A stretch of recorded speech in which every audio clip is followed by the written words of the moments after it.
Hello, how are you doing? It's good to see you. It's been a while. Here we are.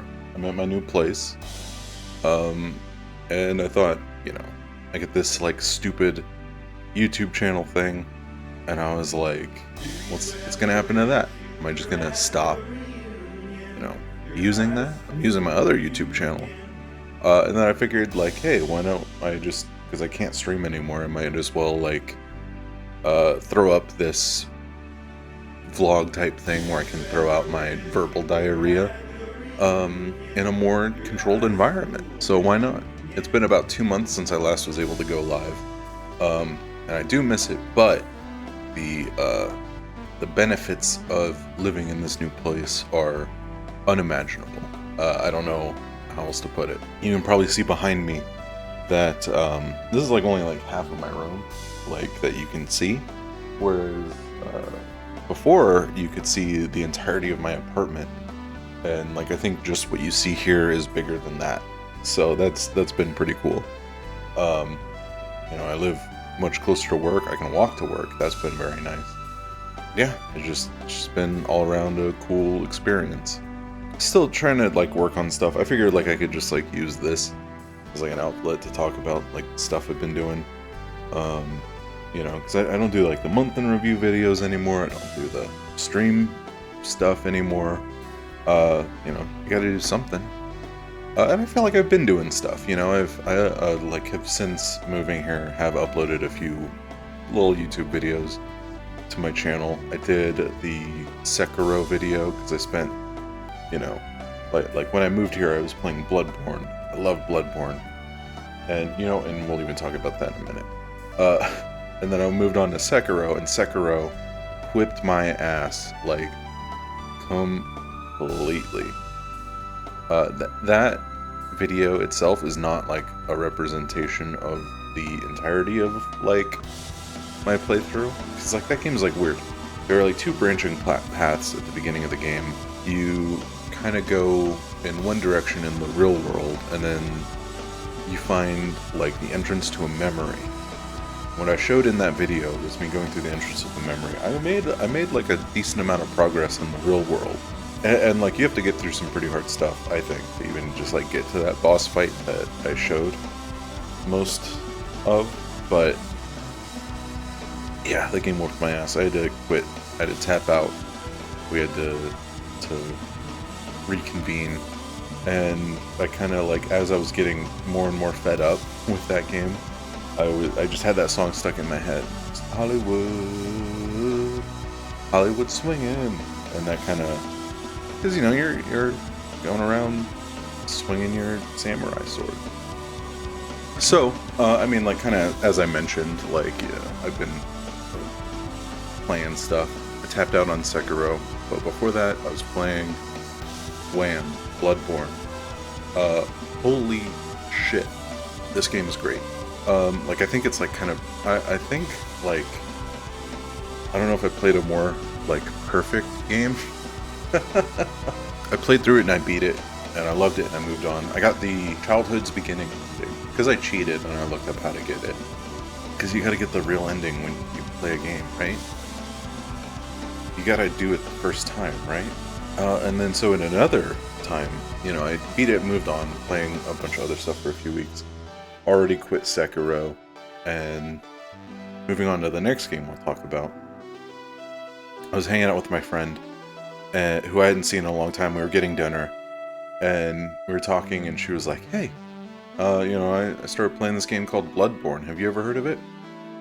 I started fucking sweating. Started just, yeah, like, do you like it? How's it going? And we were just talked about it. She didn't get that far. I told her how to get to the next spot. But over the course of a week, I just like was thinking like Bloodborne. Bloodborne. I was just like thinking that all the time. I was just going like, and then so I started a new run through. So I've been playing that again. But of course, we had the major release, another series I'm deathly obsessed with, Like a Dragon Ishin. I started playing through that, and I think also, speaking of, you got I think this was also a thing, running back to the Bloodborne thing a bit. We see our guy, Sakamoto Ryoma, played by Kazuma played by Kuroda, but sword in right hand, gun in left, right? Sword in right hand, gun in left. I think that was also some subliminal imagery that made me want to go back to play Bloodborne. That game was great. I released another video about that, actually, where I sort of wanted to try to capture the stream experience. Like, because I would have streamed that game if I was still streaming anyway, so it was just like, why not, you know, try to collect the footy, make a little video about it. I was very, very, very, very intrigued by the main plot of that game. To the point where, like, when I got through to the end, I was like, I don't know why they were nervous about Americans not getting this. Like, that was the whole thing, right? Like, they didn't want to, oh, like, we can't release that game in the West. They're, like, people aren't, outside of Japan aren't gonna get it. Like, I got it. It was great. I really liked that game. Like, the story was really good. And it felt kind of nice to go back to, like, sort of back to basics with, like, the Yakuza formula. I should be calling it Like a Dragon now. That's what it's called now. Like a Dragon Ishin. Felt nice to be going back to the basics of the Like a Dragon formula, where I think Lost Judgment and Like a Dragon 7. I think those were the most recent games that came out in that series. Yes, they're too big, and I think like. They're just too big. I think part of it is that they go to this bigger city, and I think like the jump to the next generation, where like they certainly had that on the mind. Like, we're starting fresh, we're done with the Kiryu saga, give Ichiban his own city with Yokohama. And I get it, but like, it's just, there's so much going on and so much to do, you get so bogged down. Whereas like this, it was like being based off of Yakuza 5, Like a Dragon 5. It sort of was more like grounded, whereas like here's 2 or 3, not even that many. Like here's the one major side game, which is the Another Life stuff with Haruka, and then, you know, just like a normal Yakuza experience after that. Like mini games, you can go to restaurants, side missions and stuff. Like, I feel this intense pressure in all of these games to finish as much as I can of them, and then I get, like, bogged down in, like even when I finish the poker requirements, I still want to play poker, so I still keep playing poker or Mahjong, or whatever. And I feel like, especially with Lost Judgment, you get, like, I got so tied up doing, like, school stories that, like, as intriguing and as fun as the main game was, I kept getting sidetracked, and I kept not ever progressing. And I feel like with Ishin, you would hit a wall where, like, eventually it was just like, alright, I only have progression left. It wasn't as overwhelming, I guess. So it was good. I really liked it. This was my favorite Like a Dragon title in a long time. So hopefully, here's fingers crossed, hopefully we get Like a Dragon Kenzin. I think it would be cool, but that one I doubt. I think that one might be too not set to modern sensibilities as Ishin was able to pull off. 私もあの人みたいになれるんかい？ああ、精進すればなれるわ。本当かい？もちろん。うちの店に入ればな。ほな、仕事に戻るで。あの吉野大が座敷を持つ昼夜に入ったよ。 Where's everyone going? Bingo? No, they're going to play Resident Evil 4 Remake. That was another thing I released on YouTube, and it's going to be more sketch-based content, I guess.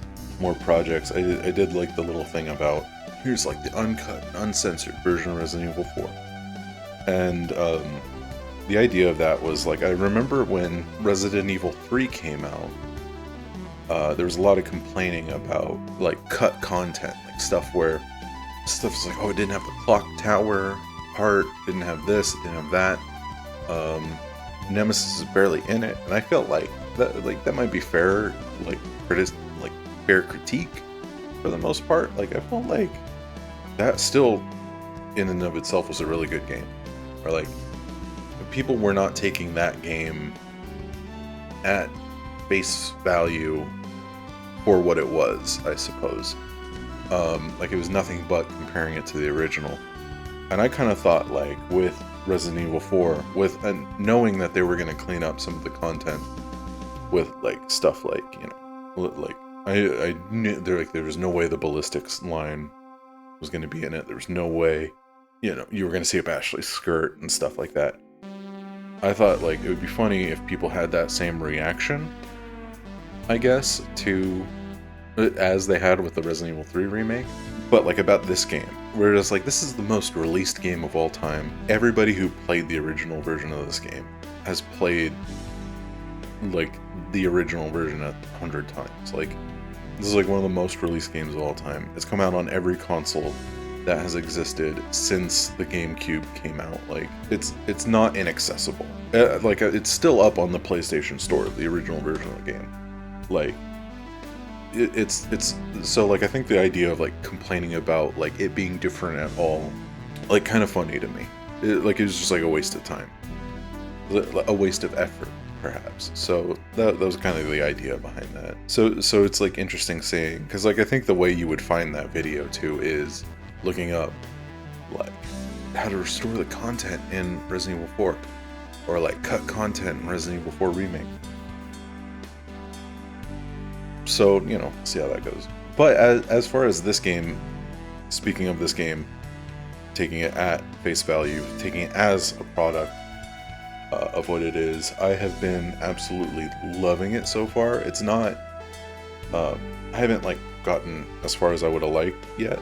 It's been in, I just finished Chapter 4. Chapter 4, you fight Elegante for the first time in that little area. Hey, it's that dog, you know. And I really liked it so far. Just not saved, but just made contact with Ashley. It's cool. I'm excited to play more of it as the weekend continues. But yeah, that's kind of all I've been up to over the course of the last couple months. I don't know how often I'm going to do this, but I'm going to do it whenever I guess I have enough things to say. You notice I have physical copies of all of the games we talked about today. That's kind of been, like, a thing, is, like, you know, at my old place, like, the whole thing was so small that it was kind of a burden to have physical versions of things. So, like, I just didn't, like, you know, when I switched to PC, it was, like, all Steam. But now I'm in a funny position, and like, I had great internet, so like that. But now I'm in a position where I don't have very good internet, but I have a lot of shelf space. So now I'm back to buying physical shit again, I guess. But, you know, I've been enjoying it. I've been really liking it here. It's nice, like, look at this. This is the natural lighting of this room. This is, like, at my old place, editor put up a photo of me at my old place. How, like, dark and dank that shit was. Just like, I'm just trying to buy orange juice for my daughter that I stole, because if I had anything open, if I had the one window in my apartment open, everybody would be able to see it in. But this is the natural light. I wake up in the morning and the sun is in here. Are you serious? Like, that's insane. It's been like a crazy boost to my mental health, like, that just by itself. What more could you want? I, have a lot of stuff in the pipeline right now. I have a podcast that is not officially announced yet, but you will be hearing about it. It's wrestling based. It's mood board based. That should be hopefully starting to drop soon. I gotta edit some of it right now, as a matter of fact. And then I have another broader project that's about going to be about Resident Evil that's more in the development stage that I think will be fun, that I got going with another friend, so lots of stuff in that front coming up soon. And this is even more new shit. Music is coming back up. As you may or may not know, my band disbanded about a year ago. We played our last show and decided we weren't going to continue as that act anymore. And then we were going to regroup as another thing, and that shit's finally happening. Tomorrow, we're going to be playing as at least a trio for the first time. It's supposed to be a 5-piece band, but I think 3 of us. I haven't met the drummer yet. I'm sure she's a nice lady. I'm very excited to meet her. It's exciting to be playing music again. That by itself is amazing. So yeah, thank you for joining me. I don't know how long or how often or how frequent or how many times or how punctual this will be, or how, I don't know if it'll come out on a certain day every month. Or I said month, I don't know, maybe I'll do it once a week. Maybe I won't have enough shit to say at the end of the week. I kind of blew through 2 months worth of shit just now, But at any rate, I hope whatever we do, you're there for it. And I hope I see you again soon. Until next time, I'm Russell of Technically Rudo. These are the Rudo Files.